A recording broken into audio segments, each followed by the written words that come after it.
Actually, it was Strictly Business that first picked Raijin. And then Myth Gaming, they had the opportunity to lock in the AMC, but instead they opted for the Xingqian Kekolin. Yeah. Two great frontliners to create the disruption, but you know, leaving AMC with Raijin, those are the strongest two gods that you can have level 1 mid-pressure with. Yeah, unless you have Uller AMC. It looks like they still don't want to deal with that Circuit, but a Thor ban, Wow. not too surprising, coming from Caden's amazing plays in the last game. That's got to be a confidence boost for him. Yeah, right? I'm wondering if they're going to focus. It seems like a lot of supports have been the focus of bans in these early modes, but that seems to be shifting as the day goes on. Depending on what you really want to do, these two junglers between Jumpa and Caden really dictate the pace of the game for these two teams. They really rely heavily out of that role, and I'm not surprised to see these two bans, especially SB banning away the Circuit last game, the first two bans, and this time it was the Raijin here. Myth Gaming don't want to deal with that coming out of Crimson. Raijin did do a lot of work, just like the entire team fights where they were going. He was hitting multiple targets with the drums every time, and I think it's a good ban. Yeah, definitely. Raijin has been such a powerful tool that a lot of teams have been using just for the early pressure that you need on those camps. And Uller got through. Oh, oops.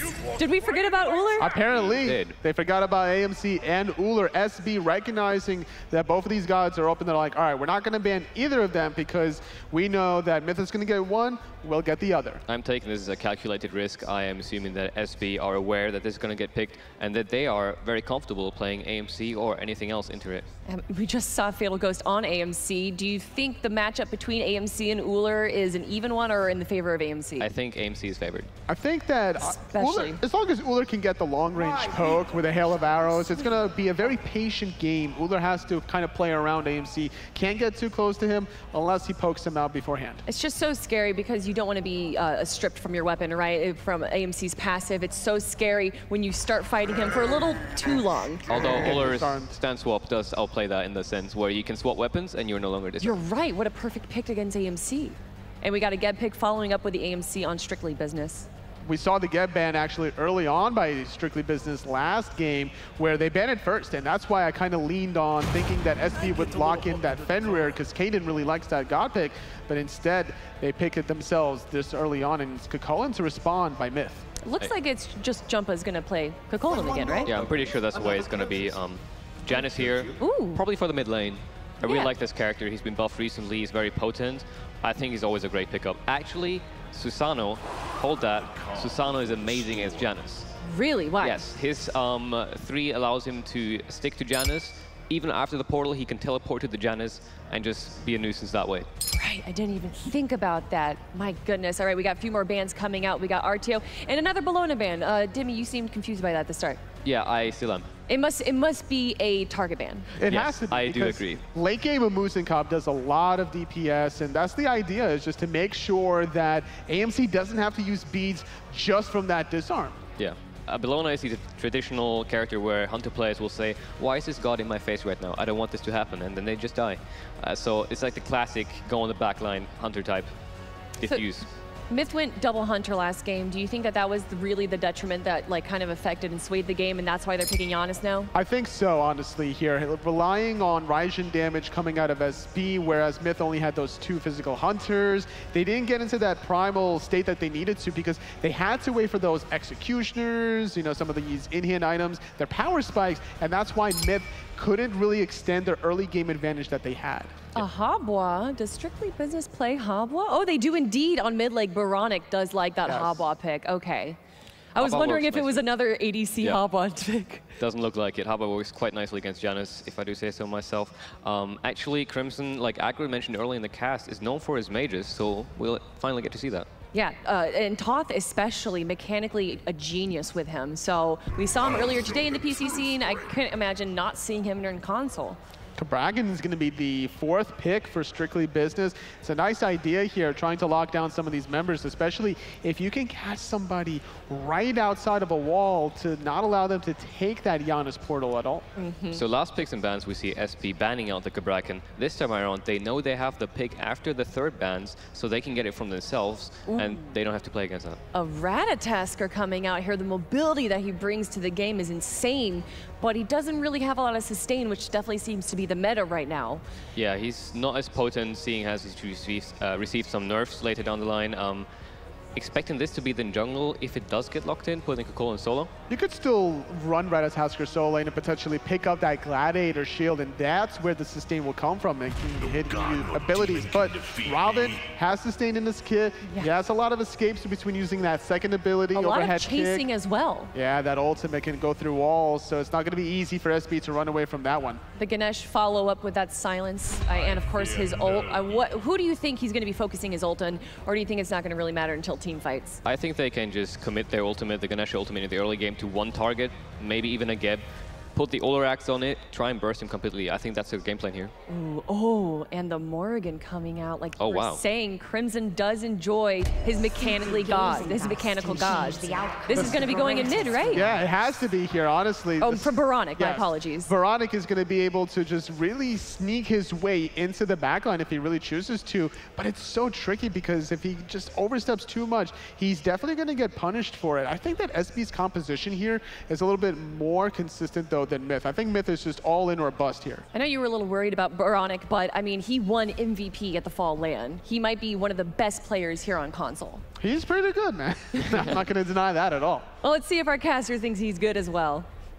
Thank you, Kelly, and the rest of the desk. We are going to be going here into strictly business, going up against Myth. And we saw some exciting picks here. Like they said, Morgan's going to be locked in, so that's one with a pretty high skill cap. Absolutely. I'm excited to see Boronic really pilot that high skill cap mage, but I'm wondering who he's really going to be transforming into. Usually when you see a Morgan selection, you really ideally have someone on your own team that you want to go to. No, they went away from the Ratatoskr. Oh, that's right. You're right. Robin. Robin, an excellent transformation target because you get so much survivability and chase down, but remember, he's going to be leveling as 2, and you don't really want to transform into Robin early game and overhead kick him for a lot of damage. You know, that's not really what you're looking for. Honestly, I think it's going to be the Cabrakan that is probably the best transformation target, at least on SB's own team. You're already leveling the refractive shield. You have an impact ultimate that you don't need a lot of points into. Those are usually the 2 check marks for early Morrigan transformations. Is my 2 impactful because that's what I'm leveling as Dark Omen, and can I use my ultimate and make an impact without needing a lot of base damage on it? And totally kind of touched on a little bit on the desk there too, is that Morgan can have some pretty big impact just kind of looping around the back of the team fight and blowing somebody up. So yeah, she's definitely going to need someone that is meaningful to transform into early with that ultimate, but this could also, with just her kit as a mage, still have a pretty big impact for him. Keegs and Inbound, though, they're kind of lurking around on this left-hand side. I think they're waiting for someone to come over unawares, and Matt Koi's, it could be that one. Axe Stun already comes out. Now looking to find the follow-up damage, not quite enough, but that's going to make life real difficult for the Geb. Yeah, I wonder how worth it that really is, though. I mean, Matt Koi's has that Watcher's Gift. He's going to be able to sustain a little bit with that. He's got some potions. I think I'd rather see Myth play aggressive on the buff, try and clear one of those out quickly, because this is Matt Koi's being allowed to just get the small harpy, the small minions off of this red buff just should not happen. Inbound should allow Keegs to push that wave by himself and then go and stop Matt Koi's and just stand there and say, you're not allowed to do these anymore, because that just giving up that free farm doesn't make a lot of sense to me. Well, they're really giving up that red buff as well. Fatal Ghost able to come over along with Boronic and take that pretty easily with Crimson forced underneath the tower between the Amuz and Cobb and the Morgan. They just had way too much pressure in mid for them to deal with. So Keegs, they do come up and respond with that red buff now, looking to take away the purple as well, as Matt Koi's is alone over there, but that does mean life's gonna be a little bit harder for Crimson. Another warrior for Delny in the jungle for Myth. This time not the Kukulkan though, it's the Robin. Instead it's Delny on the Kukulkan, I should say, Jumpa with the Robin. So you still have a lot of pressure on that right-hand side. You still want to fight early on that right-hand side, and Susano is a character that we haven't seen a lot of lately, kind of fell off after a numerous changes where he really had dominated the jungle meta for quite some time, but with the buff to Hydra's Lament, with the buff to Jotun's Wrath, I think he could really make an impact. Jumpa already taking a good chunk of health, but so did Caden, able to blink out of there though, so not gonna have to worry about anything else, but they did have to use the sprint, it looked like, on the back end of that one, so looks like some relic was forced out there by Myth. But it's, again, lane pressure for Strictly Business. That's what's important. They're pushing out that minion wave underneath the tower, denying some extra gold to Delny and Jumpa, and trying to get a small lead, because that small lead that they got over there in game 1 really allowed them to play aggressive. We're able to get a lot out of it. Delny now is the one, though, who's getting some trouble. Caden ends up taking an extra tower shot that I don't think he quite meant to, so even though they got good poke on a Delny and Jumpa, a little bit more poke came back their way, but this is that pressure that you were talking about that they've been able to establish over here. No bust for them to go get right now, but just trying to deny a little farm. Exactly, and it's Cabrakan really making the difference. That's one of the reasons Cabrakan's so prevalent right now, is because just like RTO, even though he's a Guardian, he's going to have has no trouble clearing the wave at all. Jumpa once again having just trouble with those tremors. They're making a big problem here for Myth Gaming. He's already very low, gonna have to back up one more time. I don't believe he has any more potions or anything available to him either, so he's just gonna have to try and rely on maybe his kit to get him back up and back off for the moment. But Strictly Business are in position for those fire elementals one more time. They'll be able to scoop those up, and again, that's what we're talking about with that pressure over there on that solo jungle side. Love what we're seeing out of SB in the duo lane, zoning Keeksmade off. He's so low right now, and McCoys has Blink, a Blink knockup into Fatal Ghost Stinger would be certain death for Keegsmade, who again doesn't have any additional potions or way of regenning because he went for that Ninja Tabi rush. Looks like trying to make an attempt to find some farm here as Madco as they rolled out of the lane. No bust rep on the backside. I believe their back Harpies are there, so that's where he's on his way right now. But you talked about it a little bit, the pressure they've been able to get over here in this duo lane between the Uller, between AMC on this Fatal Ghost. And despite that, Keegsmade was able to still get his farm, able to go back in, finish up those Ninja Tabi, it looks like, and now he's coming back in the lane. So should be able to come back and at least get things back to parity. And again, same exact sort of situation as game number one, where he doesn't get a starter item, but is just relying on this part of the game and through the next, 7 to 8 minutes to really take advantage of the fact that he has more mobility than Fatal Ghost. But the problem is, with Fatal Ghost backing to get boots too, you factor in the extra movement speed that Hives give you, and Uller really isn't that much faster anymore, even with the completed boots. So kind of a bad matchup if this is the rush that Keegsmade wants to go for. Inbound was enough there to get Fatal Ghost off the red buff, at least for the moment. Looks like they might just be happy to trade him out, though. They instead start going for the purple buff, while Strictly Business just secure their own red buff in the end. So that's what they work on, and instead they focus on taking the small ones off the purple, as well getting the buff itself. So Myth Gaming still has pressure on the jungle camps of Strictly Business. Perfect scenario for SB, where they secure the red and get some damage inbound, gets hit by that Blink Cataclysm. Fatal Ghost Stinger not quite up, but it doesn't matter. First blood goes SB's way with the assist from Matt Coys. Through Space and Time came out as well from the Giannis, not able to get there in time to really help anyone else out. So that's just one more ultimate that's down without them being able to do too much for it. They did, though, it looks like get their wave in mid, so it's okay. Crimson's not missing out on too much. It can instead try and fight over these oracles, which looks like they do. Baronic lurking in that invisibility. Crimson has the portals, though, so he's able to escape through the walls. This is the first time we've seen Uller. A lot of talk about how dominant this character is in the duo lane, and Keegs really the guy you want to see piloting it as a fan, really thought of as one of the best hunters on console, though Fatal Ghost certainly looked like that title belonged to him in game number one of this series. Myth Gaming willing to give up that AMC again to Fatal Ghost, knowing that Keegs has the potential to really make the bigger impact anyways. And you spoke a little bit about how, despite the buff was being taken away by Myth Gaming, Strictly Business were the ones that were able to get the poke out. They rotate back over to that lane, and then despite the Uller AMC matchup, it was inbound as the one that ends up getting punished over there and ends up taking that first spill for him. So that's how now we see Fatal Ghost up 1-0-0 to try and give him some kind of way to fight back in, even though Keegs is up experience-wise. And that's, again, because the invades on that left-hand side going their way. Fatal Ghost was in the mid lane in order to try and get pressure for Baronic, and that's been successful because Baronic has been able to stay safe in this mid lane. The Morgan, not the best wave clear early, but not horrible either. Kind of middle of the pack in terms of mages that you'll see played in the mid lane. So putting the AMC there, relying on his early clear, and then kind of handing the ball off to Baronic once he feels a little bit safer is a very sound strategy for SB. Grouping here on this by these mid Harpies. Crimson just looking for a little bit of damage over the wall. That was enough, though, to stop them from coming. Right now, though, Baronic is in that stealth form, trying to loop back around, not able to find anything, though, so has to back away. Shield comes out. That's enough to keep Caden nice and healthy as he backs off, too. Looks like they're going for a bit of a trade over here on the right-hand side, and that's with Caden rotating in, too, and that's exactly what they did, knocking up Delny, locking him down, and that's a kill for Caden. Good rotation for the jungler. Crimson going to fire off through Space and Time, but again, it's just way too late. That's got to be fired very early on, especially with the ward coverage that Myth Gaming has. It looks like Caden may have walked right over top of a sentry ward on the top side of those fire elementals, just kind of got caught up in trying to take the boxing 1v1.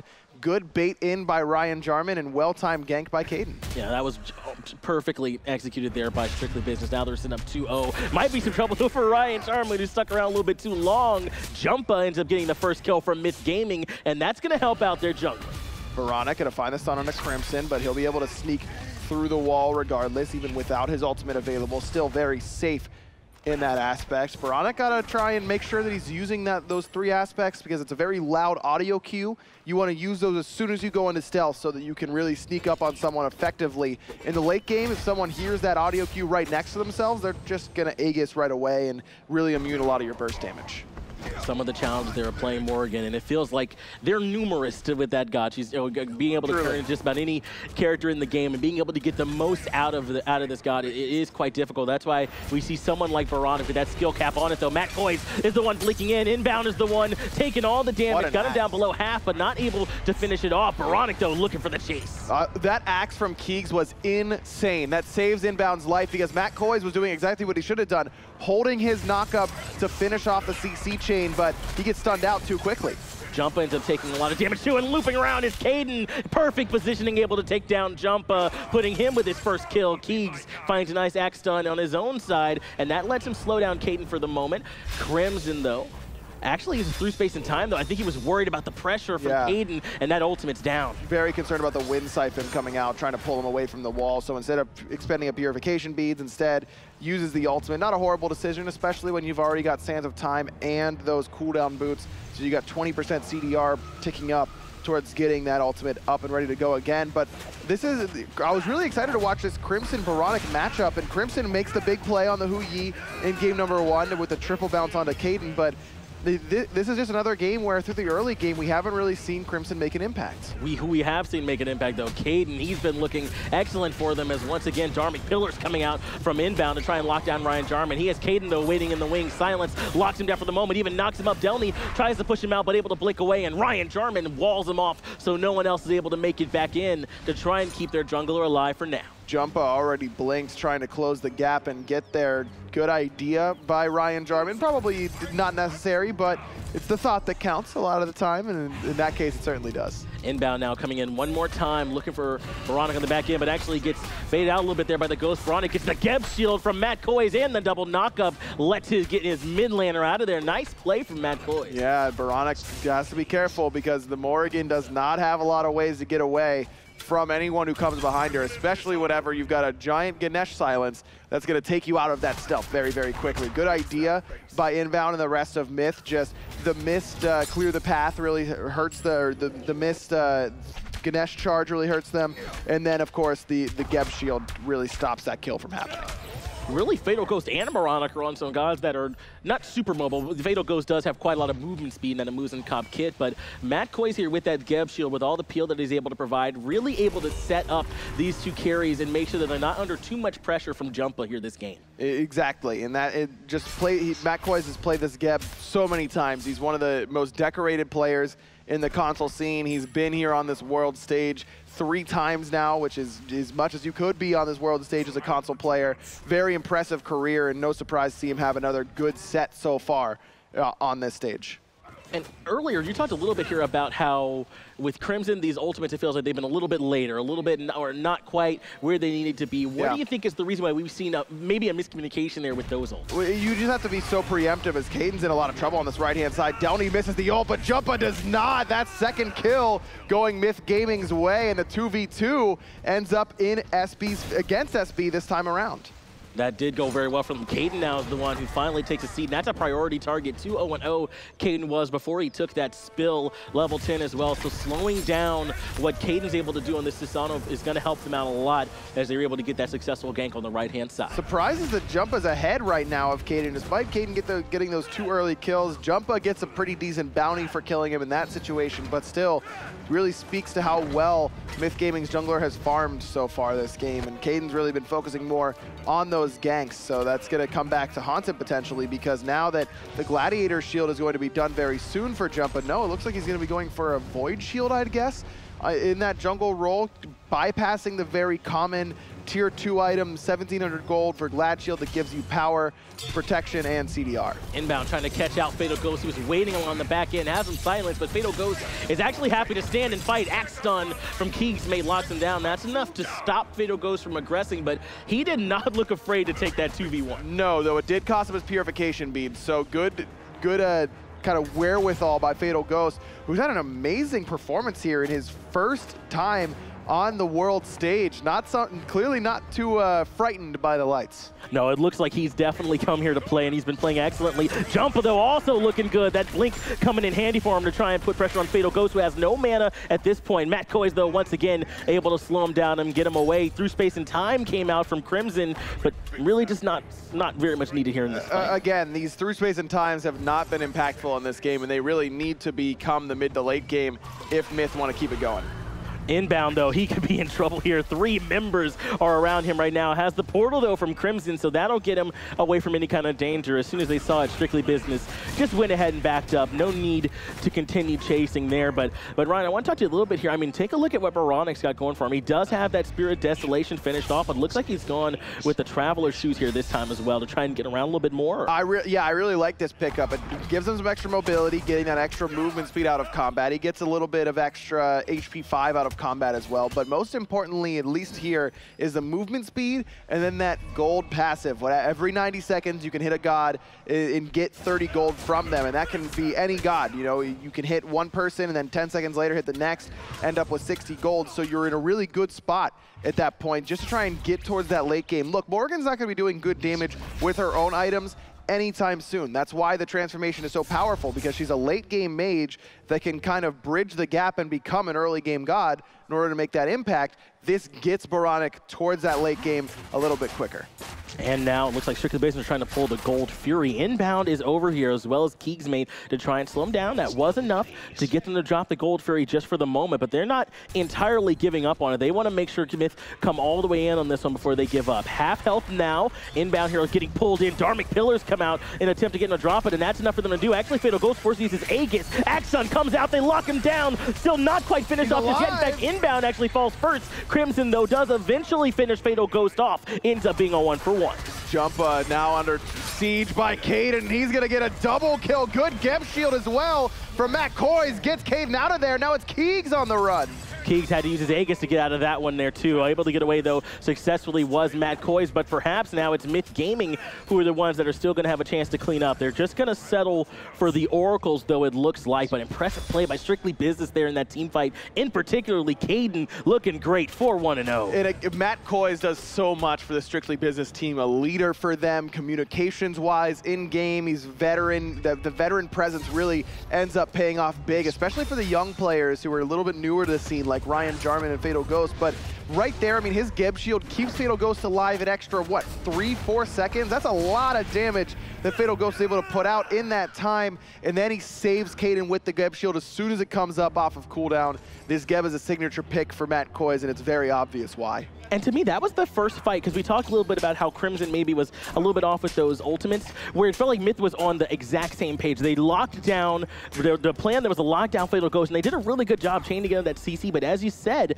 Matt Koiz keeping them alive just a little bit. Then Inbound ends up taking a spill. Caden able to come in and get a little bit more out of that. So even when things are going right for Myth Gaming, Strictly Business responds so well. They barely do, and this game is very, very even, just like it was in game number 1. Is Jarman's actually going to wall off his tower from Delny, forcing him to use the 3 auto attacks just to break the wall. Still ends up losing that tier 1 tower, but forces Delny's ultimate and sprint in response, because here comes Caden. Caden is here, but Jumpo was following in tow. Actually takes about half of Caden's health too, so Jumpo ends up getting the best of that one. One more time through space and time. Doesn't quite find Caden, a little bit behind him, but Crimson has not been afraid to at least shoot these off and try and get something out of him. One of these days, man, he's going to clip somebody on the back end of a gank. Eventually, it's going to happen, and there's where you see that Void Shield really start to be an impact for Jumpa in the jungle. All of a sudden, he's winning those trades. Keegs looking for the 1v1 up against Fatal Ghost, but not truly, with Inbound rotating in as well. Fatal Ghost recognizing that to get out of there, ends up having to use his Purification bead, so a bit of a win there for Myth. Yeah, big win, because Fatal Ghost has been the target from Myth Gaming, and deservedly so. Still on top of the player damage charts. I don't think he ever left from game number 1. This Purification beads down. Just one Uller Axe Stun, you know, one portal from Crimson is going to put Fatal Ghost into a bad spot. And we were talking earlier about how this Uller pick and how it's been something that's been highly valued right now, considered very strong now by a lot of players right now. Keeg's mate, even though he's sitting 0-0-1, I mean, I feel like in these team fights, he's been having an impact, landing those axe stuns, trying to put out damage, so it's only a matter of time before that starts to show up a little bit more within his KDA line as well, as Keeg's has been everywhere trying to brawl. Without a doubt, as Gold Fury gets pulled now by Strictly Business down to about half HP. Good axe stun on a Kaden, but there goes Matt Coys with the Blink Cataclysm. And now it's inbound once again, stuck between 4 members, uses that silence to force them out, but Strictly Business again, not too worried about this fight. They want the Gold Fury. They immediately turn back towards it and force Myth Gaming to come closer towards them if they want to defend it. They just got both defensive relics out from inbound, and by they I basically mean Matt Coys, because he seemed to do it all there with that Blink ult. He got the shell and the sprint. Now inbound still a bit forward and gets his dash caught out by a nice knockup from Matt Coys. Ryan Jarman's right there waiting for him. Tectonic Shift locks him in, but Jumpa immediately responds with the ultimate of his own, going into the back line. It's been separated into 2 fights on the back end, and Bounds in trouble on the front end. Jumpa's going forward. Caden does end up getting credit for it as Matt Coys continues to swing into the back. Delany's the one, though, that's locked down in trouble. He gets taken out by the Dharmic Pillars as Baronic actually transformed into the Ganesh. Caden gets another kill. Caden's about to get one more. A triple kill for Caden, and Strictly Business now gets a good opportunity at the Gold Fury. And these team fights from Strictly Business have been so clean so far here, Aggro. Gold Fury now appears to be the call for him. Keeg's mate knows that this is one more thing they cannot afford to give up for free. Try and do anything he can to slow them down. Actually feels like it might be enough. Strictly Business unable to take this Gold Fury despite winning the fight rather handily. Again, it's just lack of bars, whether it's health bars or mana bars. For Fatal Ghost, he doesn't have any mana. Yeah, Crimson's locked down over here between 2. Fatal Ghost not quite in position, though, to lock him down. They at least get the beads out of him, so still a pretty big win for him. Without a doubt. Now Keeg's trying to get this Portal Demon all by himself, but with Ryan Jarman here and Keeg's not having Purification beads, there's no way that he's going to be able to stick around and try and find that objective. So Strictly Business, again, wins another team fight, but just like they did in game 1, have some trouble confirming the objective afterwards.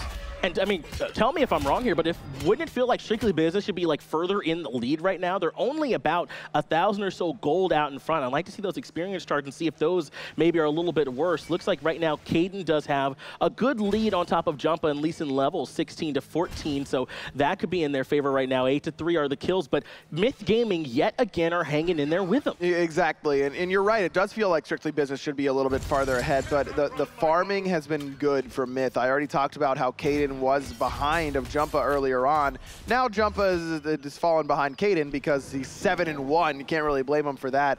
But Keegs has a slight XP lead over Fatal Ghost. Inbound has a slight XP lead over Matt Coys. These are relevant stats at this point in the game. To have a level on your opponent, especially when you're losing these team fights, and to not fall behind is a really good sign for Myth Gaming. And it feels like right now, Myth Gaming, I mean, they've got a relatively safe draft. It feels like, at least looking at them, but I mean, triple blinks over there for Strictly Business for their relics. Ryan Jarman, Caden, as well as Matt Coy's done such a good job chasing them down, finding those strong initiations. Now they're looking for another one. Already have the Gold Fury at half health, inbound once again, trying to be that front line for him and force it off it, but Fatal Ghost unafraid to put in damage. Actually, good poke from Crimson. Very good poke, and this is, I love what Myth is doing because SB has shown that they are not willing to try and take a 50-50 objective. They are going to try and fight you every time you show up to an objective. Even there, inbound seems to be the only one. I like the idea because it seemed like that was going to be a through space and time to support him, but great axe from Keegsmate.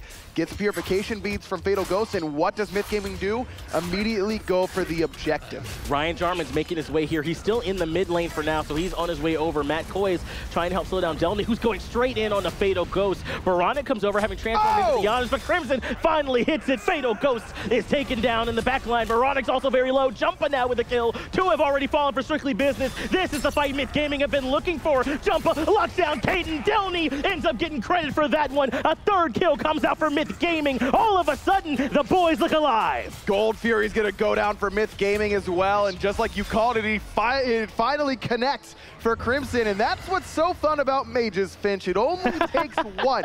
You can miss all you want. As long as you hit the one that matters, you put your team in the lead. All of a sudden, all the momentum is in Myth's favor. They get the Gold Fury, and they're going to get a Portal Demon after it. And this is the same story that we saw in Game 1. You're 100% right here. About 20, 22 minutes or so into the game, a fight finally breaks the map open. Gold Fury now in their favor. Portal Demon now in their favor. They've got a chance to start pushing this lead out, Aggro. But again, you have to give credit to Keegs, because what happens is Fatal Ghost gets CC'd and sniped at the exact same time. Fatal Ghost didn't have purification beads because Keegs chased them out in a 1v1 in the dual lane right before that fight started. But Myth Gaming now, they're trying to force this Fire Giant fight. Matt Koiz is in a bad position, locked back in. Ryan Jarman comes in on the back end, immediately starts pounding the ground. Crimson stuck in the middle of it, charges the ultimate, throws it right in the face of Ryan Jarman. Keegs gets credit for it. Two more have already fallen. Baronic's taken back out. What's happened here? Myth Gaming's now up 5-3 in this team fight. Fatal Ghost is in trouble too. Fatal Ghost has been walked down by Delny, who got the double kill, and Fire Giant's up for Myth Gaming. Man, what a fight from Myth this time around. They win the team fight this time again, and it's Keegs who does so much.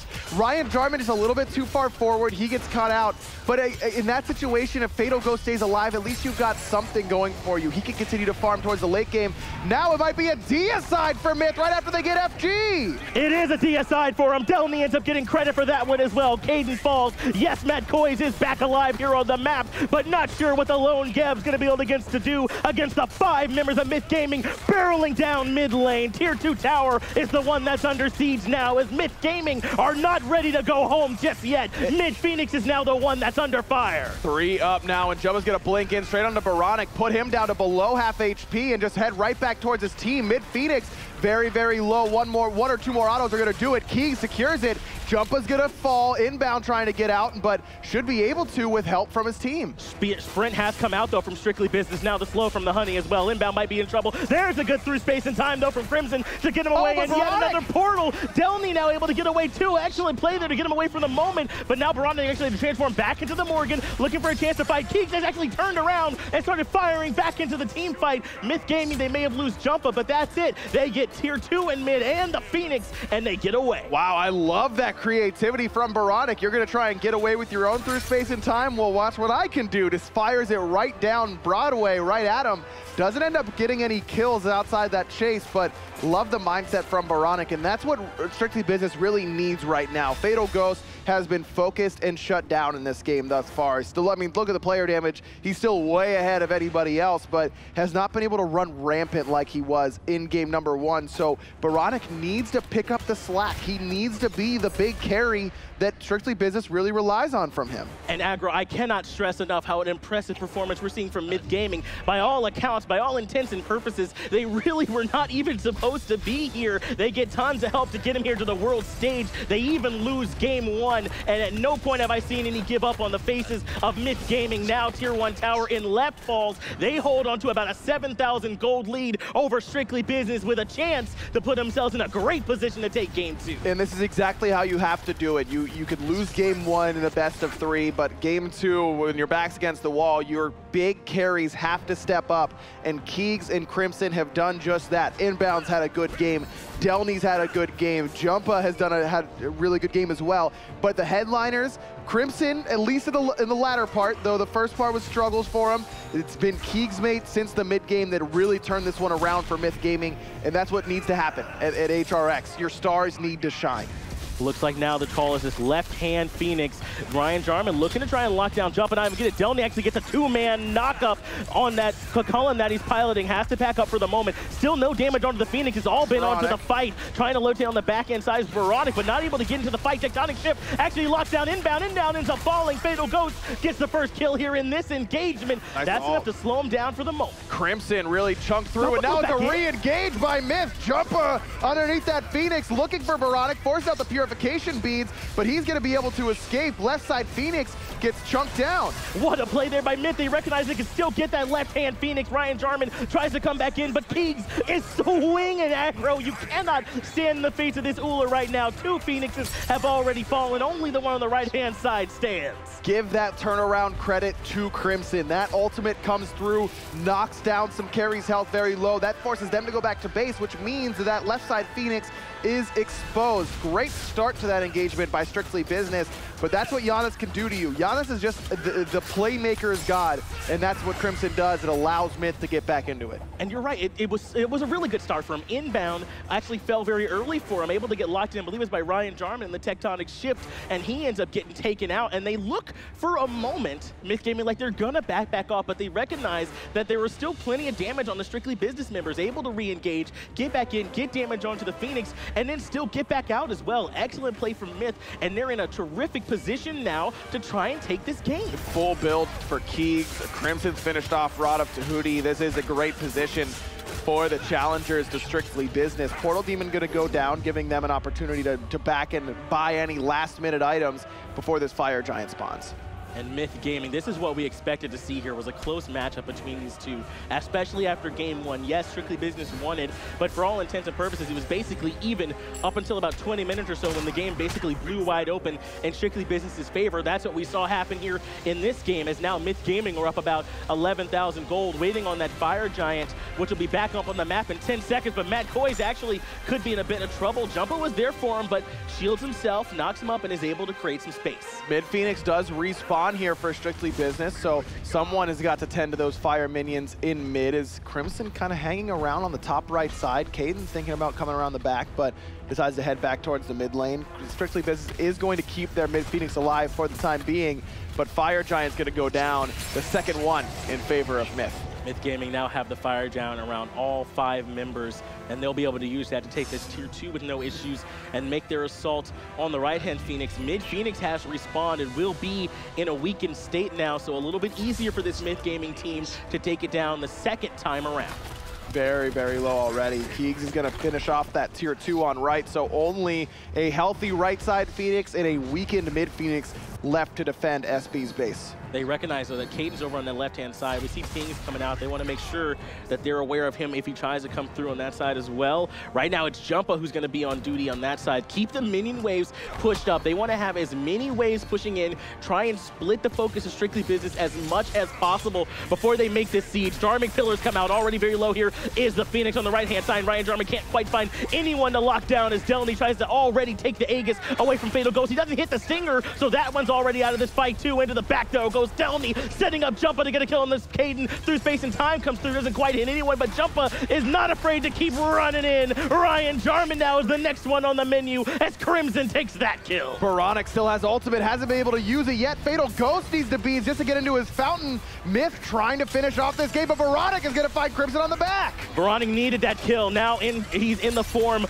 Right now, he is transformed using his Changeling ultimate. Baronic gets deleted there by Keegs, mate. All they need to do is lock him down just for a moment in order to get that kill. Even without Crimson, Myth Gaming are looking like they want to try and make it in here. Only Fatal Ghost and Matt Koiz are still standing between them and the Titan. No longer Fatal Ghost. Keegs, mate, is the one that takes care of him. Matt Koiz is gone. Double kill for the Uller for Myth Gaming. They're going to take game 2. We're going to a game 3. Great response by Myth Gaming, and it's Keegs, mate, on the Uller. If you were wondering why Uller has gotten banned every game up until now, that's a pretty good example as to why.